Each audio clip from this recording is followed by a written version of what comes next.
Hey there. So this is an unboxing of the Southern Gothic Oracle Trilogy, my trilogy of 3 Oracle decks. Altogether, you get almost 150 cards.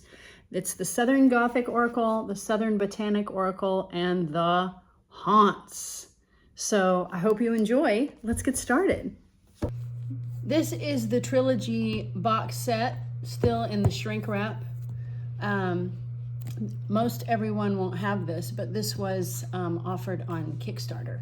So this is, if you can get your hands on one of these won't be sold widely in stores. This was just something I did for my Kickstarter backers for helping me reach my stretch goals. So let's get this taken out. Okay, so I love the idea of a box set because kind of reminds me of when I was a kid and used to read like the Bobbsey twins. You could get the whole box set. All right, so here are the 3 Oracle decks. The Southern Gothic Oracle reissued. It was originally issued in 2021. The Southern Botanic Oracle came out in 2023. And the Haunts Oracle is the newest, although 9 of these cards were issued as an expansion pack to go with the Southern Gothic Oracle back in 2021. So there are a few cards in here that you'll recognize that go all the way back all those 4 years. So let's just go in order. I'm going to set these 2 guys aside, and we are going to unbox the new reissued Southern Gothic Oracle. It's got a new image on the cover. Now it's got the dress. It used to be the mason jar, but it is in fact the same deck, just with 5 new cards. Now it's a 50-card Oracle deck. It's got a magnetic box. The old box was a 2-part pull off the lid like this. And even before that, it was a drawer box, the original first edition that was on the Kickstarter back in 2021. But most of you, if you have this deck, would probably have the one where you remove the lid like this. So now we're using a magnetic box, more in keeping with like my Rhythm and Soul tarot and other work, so that it all looks unified. Here I have a color book and a quote from Eudora Welty, one of the great Southern Gothic greats. From her story, A Curtain of Green, this quote: "Night fell, the darkness was thin, like some sleazy dress that's been worn and worn for many winters and always lets the cold through to the bones." And then that refers to this dress on the cover. We'll get to that card in a moment. Here's what the book looks like. It's got the Mockingbird card on the cover and the old paper pattern that I've been using since the beginning. And the book looks like this, where each entry has a color image of the card now with the 4 keywords. There are only 2 on the card, but I provide 2 extras. So even though Copperhead is deception and bad influences on the card, I give you a couple of more keywords if you've taken the time to open the book. And then of course context, and explains the possible reading or interpretation for this card. And then questions to ask is a new feature. So there are 3 or 4 questions that you might ask if this is the card you're considering. What element it falls under. So Copperhead, number 15, which not incidentally is like the devil number in tarot. The element is earth. It's about physical and worldly concerns. Snakes are belly down to the earth. And then the numerology of the card. 1 + 5 is 6. So this is a 6 card. Now, this hasn't changed from the original Southern Gothic Oracle, but it's just a lot easier to read now. So that's what the book looks like. And then in the beginning of the book, I've actually got much longer intro. I was able to include the unabridged intro. So I have acknowledgments. Introduction is more or less the same, but this is a new chapter called Voodoo, Mojo, Conjure Doctors, and Devilry, talking about, people seeking answers to the most troubling questions in life in the Old South. We have a very violent history, as everyone in the world knows, so I don't have to tell you. But I think it's important to read some of this stuff to understand why anyone would make an oracle deck steeped in a place like this. And then I have some terms that I thought were important, so it's not quite a glossary, but just words to know, like the difference between hoodoo and voodoo and conjure, and yarb medicine or granny women, just to understand some of the magical folkways here in our region. And then of course the guide to the cards. And at the back After all the cards are done, then we have a couple of simple card spreads to play with. The Devil at the Crossroads, which is sort of almost like a Celtic cross, but reinterpreted. And then some info and further reading. So this is my bibliography of really great books you might want to consider if you're interested in Southern root work or cunning. Okay, so there's the book. I won't read it to you. Thank goodness, right?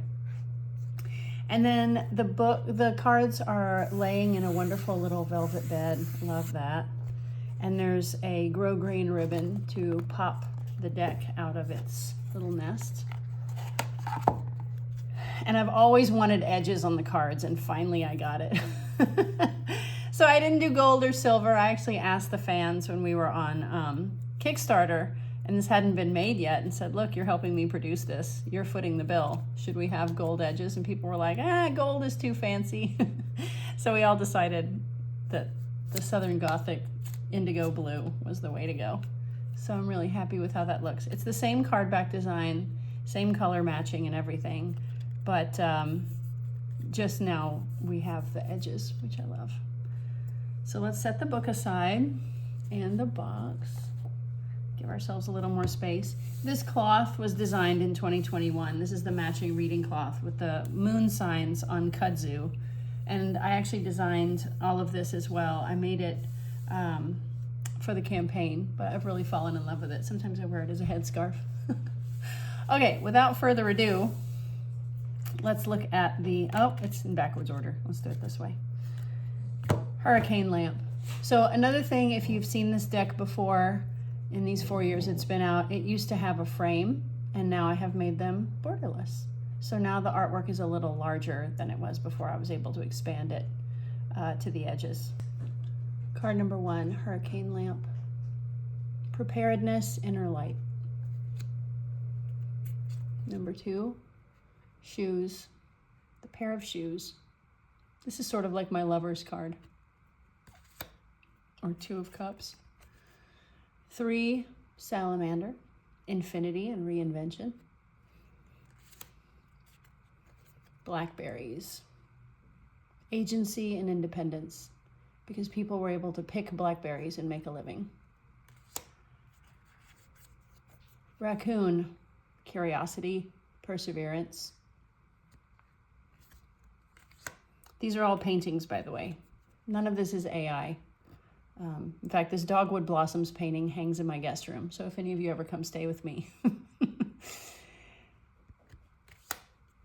Number 7, Abandoned Plantation. About dismantling ugly truths. Putting away the past that no longer serves without forgetting what happened. Painter, sort of like a strength card. There are many tarot analogies. I don't consider this to be a replacement for a tarot deck, but when the numerology worked out, I wanted to do that. By the way, this is not a misspelled word. Painter is just kind of what in Appalachia they would call a panther. And panther is a misnomer for a mountain lion. So it's very much local slang. Or jargon, I should say. Blessed Child, number 9, a cemetery angel, signifying lost innocence. The conch shell, bringing in the coastal south, homecoming and afterlife via the sea.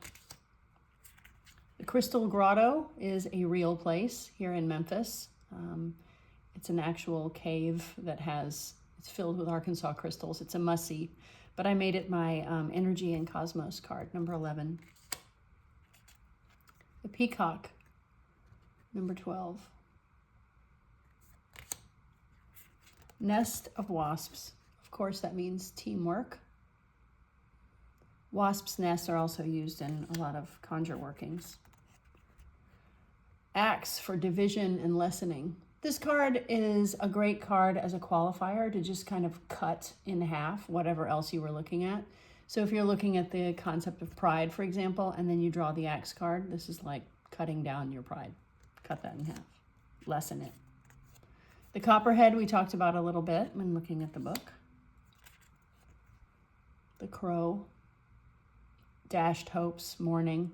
This crow on the mailbox should give you an idea that this is meant to be a signal or an omen. Roots. These are actually High John the Conqueror roots, dried roots from the Ipomea plant. And they're sitting in like one of these, a shell like this.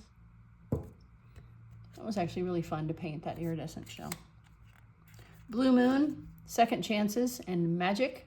You may have heard the expression once in a blue moon. Blue moon is when we have a second full moon in the course of a single month. So it's rare. Cowrie shells, feminine power. The crossroads, decisions, liminal spaces. The instrument. You know, it was painting this card that really got me excited to start including more Delta blues music in my work, and that's why we have the Rhythm and Soul Tarot. You should check that out. Number 12, the Grove. Holy places, basically, but I used it to represent divinity and awe. Awe-inspiring things. The Cicada, metamorphosis. Just like any oracle card that has a butterfly or a moth, any kind of insect that comes out of hiding or out of a, why can't I talk? Cocoon. Mason jar, mentorship and protection. This is something that our ancestors used to protect themselves and to can food. And so it basically is an analogy for teaching survival instincts and mentorship. The bayou, water represents emotions. So here we go, emotions and manifestation. The mojo bag, red flannel bags were traditionally used for these little prayer sachets or talismans that were carried on the body. So this represents justice and karma. Black coffee, shadow work, awakening. This card tells you to wake up. The vanity set. Any mirror card should make you think of like self-awareness, like look back at yourself to get clarity. The bottle tree, mediation, intercession. You mediate with the spirit world. Kudzu, crazy growth, right? Willpower, pushing ahead.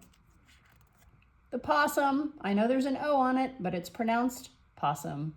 Diversity and plurality. We contain multitudes. The Psalm book, because much of Southern witchcraft is intermingled with Christianity, including granny healing magic.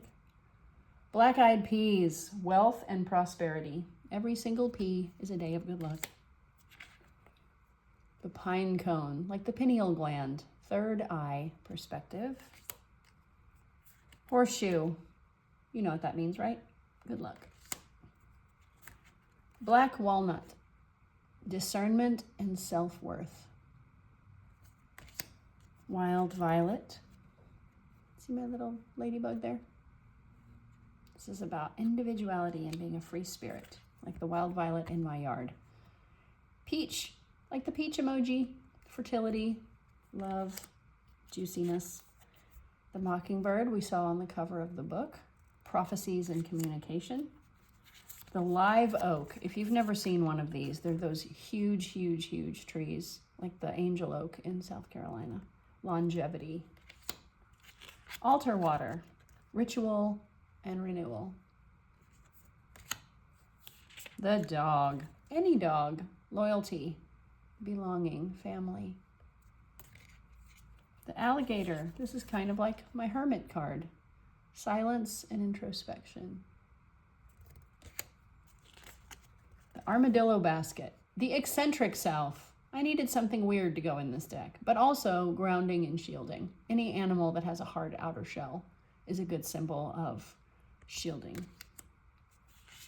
Sassafras tea. So this is card number 45, and this is where the original deck ended. It was a 45 card deck. So those of you who have the Southern Gothic Oracle have seen all of these cards and are about to see the 5 new ones. Cornbread. You might say, but Stacey, I have a cornbread card in my deck. Well, that's because I did do a cornbread edition. So this card goes back to 2022 when I did the cornbread edition. and only had a limited edition of those made with one extra card in it, cornbread. So I thought I'd bring it back because people just love the cornbread card. It's kind of like a 6 of Cups type card. It's almost like sharing with those you love, humility and generosity. Brand new cards that you definitely have not seen. Mustard seeds. So mustard seeds appear in the Bible, talking about big things in a small package. They're also used quite a bit in magical workings here. And they're also used in food, like Memphis barbecue. The taste of mustard is definitely in there. But the idea of mustard seeds from a spiritual perspective are these tiny little, tiny, like that's a spoon. You can imagine how tiny these seeds are. These tiny little grains of mustard, but they have big hot power. And so do you. Blue heron. I love these things, you guys. They're in waterways throughout the South, all the way from Louisiana, all the way up here to the Delta. I see these on my morning walk at Shelby Farms in Memphis. And the blue heron represents patience because he just sits quietly and waits for a fish. The dress, this is the one that's on the cover of the book, represents society and rules. So even if you're a man and you draw this, you can relate, like wearing a tie to the, if you've ever had a job where you had to wear a tie to the office or you have to wear a suit to a funeral. We women have to wear dresses and all sorts of things. Cotillion dresses, prom dresses. It's about the expectations of what we have to be and the kind of costumes we have to wear. And then last but not least, how did I not have a catfish in the original deck? This was something almost as soon as it was published, I thought, I should have had a catfish card. So I've been wanting to do this for a long time. You know, the term catfishing is used now, right? And we talk about people who are faking things. And I did have the Copperhead card for bad influences, but I didn't really have a card that was specifically about fakery. So I'm really glad to be able to include this. And also storytelling. You know, sometimes we're just exaggerating as Southerners. So this card makes me think of the way we tell tall tales down here. And that's it. 50 cards for the Southern Gothic Oracle. All right, be sure to watch my next video in which we open the Southern Botanic Oracle. Stay tuned.